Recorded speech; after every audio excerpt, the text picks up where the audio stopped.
What's up, everyone? This is our first video from Star Wars Celebration. We just got out of the Lucasfilm Studio showcase. We're going to break this up into different stories, because so much happened. So much happened. Like, way more than we were expecting. I think we got to cover movies first. Sure. Even though that was one of the last things talked about, and we weren't even expecting it to happen. Like, it's listed as an hour-and-a-half panel on the schedule. And it went over that. Way over. Like, they started talking about Ahsoka, and it was about an hour and a half, and we looked at each other. We were with Force Center 2, and we were like, no movie news. Like, oh well. And then... I even tweeted about it, and then I retweeted, or I quote tweeted myself, and I said, I was wrong, lol, lol, lol, lol, lol. They even, like, started to close things out. They had Neil Scanlon come out with, like, a bunch of creatures, and I was like, this feels like them wrapping up. Yeah. And then... This feels like them being like, we don't have movie news, but here's this. Yeah. And then at the end, they're like, Kathleen Kennedy goes, I'm sure a lot of people in this room are wondering what's going on with the films. Yeah. And everyone gasped, like, we weren't expecting this. And the panel just kept going. It was like at least 2 hours long. Mm-hmm. So, yeah, I guess we should address the bantha in the room, that Star Wars doesn't have the best track record lately with movie news. And it's like things get announced, they fall through.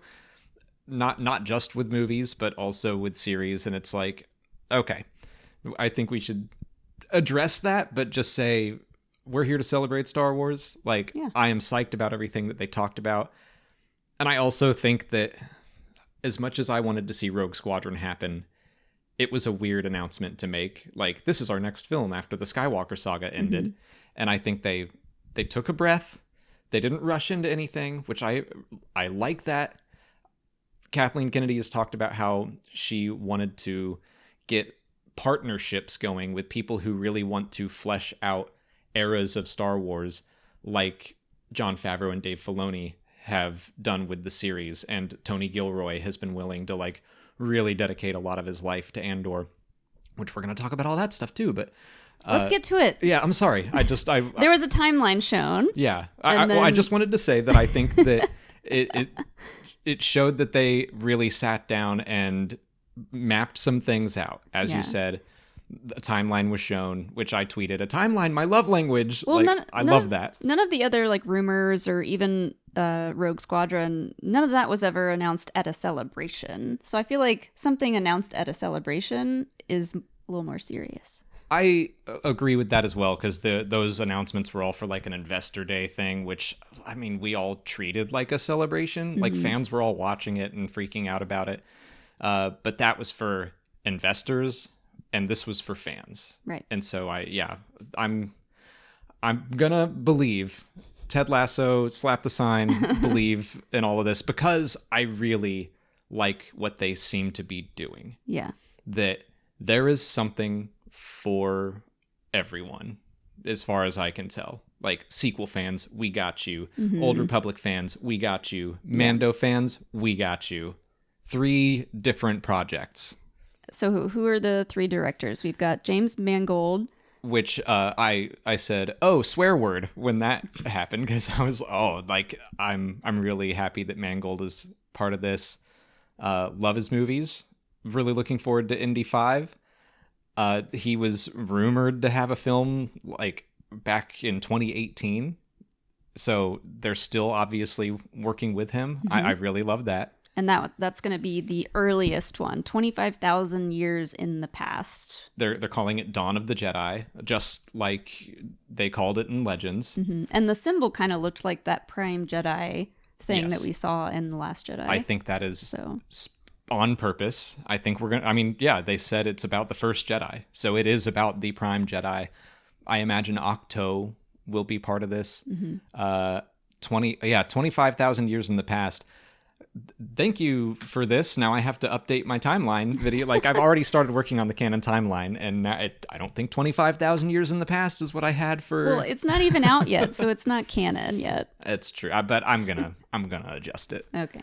But yeah, the first Jedi, kind of an idea of where the Force came from, mm-hmm. or at least how people learned to wield it, learned of its existence, because the Force was always there, but, like, that's the story of the Dawn of the Jedi from the Legends books. Mm-hmm. So that's going to be insane to see something that old in the timeline, because a lot of fans were expecting Old Republic news, which now we have like a little in-between area that there could be a lot of content put there. But to go even further back, like, what is that even going to look like? I loved it when they did that with the timeline, where they showed the timeline. We took some pictures and tweeted it, and then they lengthened it out on the left side, and they were like, boom, Dawn of the Jedi before the Old Republic. And I was like, and I've been saying, I want the films to go into the past. Like, that is what my preference was for Star Wars films, and I got it.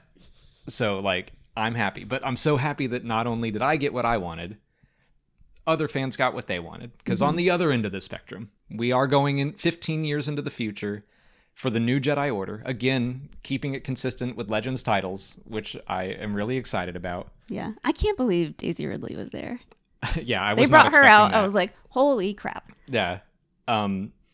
Charmin Obaid-Chinoy is the director for this era. They did say kind of like 3 projects, 3 films, but I think that they are probably going to be developing eras around this stuff. Yeah. And she talked about how she was really interested in the hero's journey, and she worked on, was it Miss Marvel? I think so. A little bit. I'm the least familiar with her work. I know she won Academy Awards, or at least got nominations, but for documentaries, I believe. But yes, worked on Ms. Marvel. This is one of the long-standing rumors that's been going around for a while. Yeah. I think since Celebration last year, they started whispers of this project. So, yeah, it's going to be Rey training the New Order, whatever that's going to look like. If it's going to be just her and hopefully her and Finn going out and looking for people, or maybe they've already found people. She did mention a Jedi Academy. So I think that's... I think they're probably going to have gathered some people. We even... It lines up with stuff that we've seen in the Lego specials. I think Terrifying Tales, when Poe meets a Force-sensitive child, he's like, hey, my friends Rey and Finn are looking for kids like you. And so maybe that kid will be in this next movie. Yeah. But yeah, Finn, like, needs that chance to not just be implied that he's Force sensitive, not to just wield the lightsaber for a little bit of time, but get him have his own Jedi outfit. Like, John Boyega has not been confirmed to be in this. No, it was only Daisy Ridley that came out, because obviously we need Rey if we're going to get the future of the Jedi Order. That's Charmin was doing this tease of like, it's the story of a Jedi Master teaching the next generation, and everyone's like, what Jedi Master? Who? What? And yeah, she says, would you like to meet them? And everyone's like, part of me was like, is it someone new? That would be weird. No. But yeah, so glad it's Daisy. And like, again, the room erupted into applause. And this, I've been saying that my preference was to go back in time, not forward. And I'm like, just happy that everyone is getting a little something. Yeah. Not a little something, a lot of something. A lot of something. I mean, we got just teases today, but to get a general outline and to get an idea of which eras we're getting movies in, and the fact that they're completely spaced out to the earliest we've ever gone and the latest we've ever gone, and then one smack dab in the middle. Yeah, so we can go cool. to the Mandoverse, Filoni, Favreau. This is the smack dab in the middle. It is the cinematic culmination of this story that's being told in the Mandoverse and all those surrounding shows. So Dave Filoni is getting a movie. He is doing a live action. He's directing a live action movie. It's going to, I guess, have the Mandalorian. I'm assuming this will be an Avengers-ish thing. Probably characters from each series. Kind of rumored, and it just makes sense that that's what we would see. And just the idea that I've been loving the shows, but and this has been something that fans have speculated on for a while too. Like, do you think we will get a Mandalorian film? And I was just like, probably not. I do tend to put stories in boxes where I'm like, The Mandalorian is a TV series and it's going to stay that way. And Please don't start using that voice. That's my I'm wrong voice. Okay. Is that okay? Yeah, that's fine.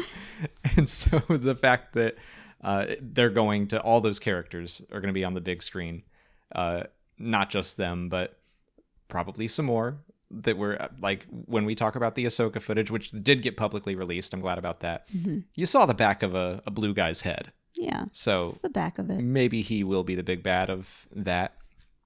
But yeah, really, that's my highlight of it all, is that they didn't come out and say, you know, we're doing a trilogy set in this era. Yeah. It's like, our next focus is to build out lots of stuff. Mm-hmm. And it's not, it's something for everyone. And that's what I love to see for Star Wars. And I wonder if this means they're moving away from the trilogy, the idea of a trilogy, because it seems like it puts a lot of pressure on the directors to make it all work between the first, the second, and the third as a trilogy. Yeah. So I wonder if this is like going to be the new format of like, they're just going to do one at a time, but they're going to kind of go or fit into the timeline in these different ways that it like feels like it all works together. Yeah. Not a standalone movie, but like part of the timeline. Right.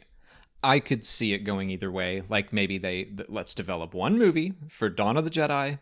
Let's see how it goes. And I think that's kind of the right way to do it. I remember, you know, Solo set up a bunch of stuff that maybe we'll get to follow up on that at some point. But John Kasdan talked about how he was like, I envision this as a trilogy. And it's like, yeah, you can kind of feel that. Will we ever get the end of the story? I don't know. I think you treat it like the original Star Wars, where George Lucas wanted to just make a cool movie, cool story set in this weird, wacky universe. And then it blew up and he's like, I guess I have to make a sequel. Like, I think that might be the right way to go, is like, just tell one complete story that can continue on and do that 3 times, like across the board. Yeah. That's super fun. I don't know. Is there anything else you want to talk about? Movies? I don't think so. Like they didn't really go into much detail, and all Filoni said was, like you said, during the Mandoverse, like the leading confrontation with the New Republic and all the that. Imperial Remnant. The Imperial Remnant. So we really didn't get a lot of details except for what we've already said. So I think that's it. Yeah. Just excited, just happy, and just like I went into this thinking, you know, hoping for movie news, but not expecting it, because I didn't want to go in and then be disappointed. So to have that moment, we were all kind of like, no movie news. We accept this. We're so jaded. Yeah. Not at this moment. I think are getting over that. But yeah. Up until hearing that there was going to be movie news, we were just like, it's fine, Yeah. you know. Well, it's kind of like we had that hope last year, like maybe we'll get some movie news, and then it didn't happen. It's like, all right, a little bit of disappointment. So this time it was like, let's just be chill. No movie news? That's fine. All the footage they showed was great. And then they're like, would you like to continue this panel for another 40 or so minutes? Yeah. Like, yes, I would. Thank you. Yes, please. So yeah, great start to Star Wars Celebration as far as I'm concerned. That's going to wrap up for this video. We're going to cover the rest of this studio showcase in coming videos. So I'll just put a link to the playlist that we're going to have so you can just keep it going. And of course, the rest of Star Wars Celebration, we're going to keep on covering the news. So make sure you like and subscribe and follow us and all that stuff. I don't know. Do we have to do the whole spiel every time? I don't think so. Okay. I mean, you can follow us on Twitter at Star Wars Explain. That's where we're going to be live tweeting all of the panels that we are in. So if you want to keep up to date, like while the panel is happening, that's the place to go. Yeah, that's a great plug. Well done. Thank you all for watching, and may the Force be with you.